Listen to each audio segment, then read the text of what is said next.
Lady Gaga says she wants to be remembered as a real artist. To someone else, it might be the meat dress.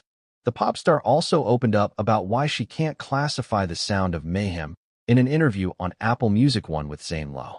Lady Gaga knows how she wants people to think of her. In an interview on Apple Music One with Zane Lowe, the pop star, 38, opened up about how she hopes people remember her as a real artist, despite some of her more colorful antics.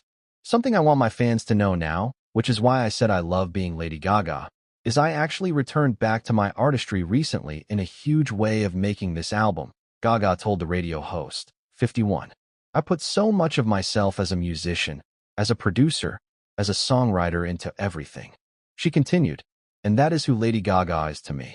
Maybe to someone else it might be the meat dress or something that I did that they remember as me.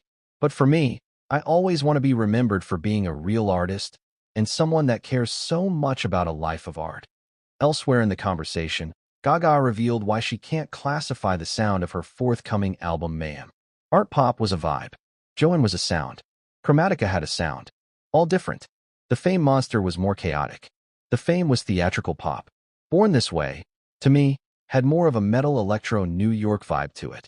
I actually made the effort making Mayhem to not do that and not try to give my music an outfit, she said. Instead, Gaga allowed herself to be influenced by everything. That was how I discovered my songwriting and production abilities as a kid, so that was a special experience, said the Bad Romance hitmaker. Then still some of that influence, though, the electro-grunge influence, made it still onto other songs that were somewhere industrial. Gaga described her song, Garden of Eden, as inspired by 2000 throwbacks. There's a song called Can't Stop the High that you haven't heard.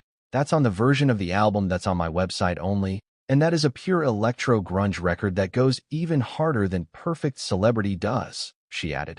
Referring to another track on Mayhem. In January, Gaga announced the release of her 7th studio album Mayhem. The 14-track project will also include the previously released songs Disease and Die with a Smile, with Bruno Mars. The album started as me facing my fear of returning to the pop music my earliest fans loved, she said in a statement at the time. Mayhem is due March 7th.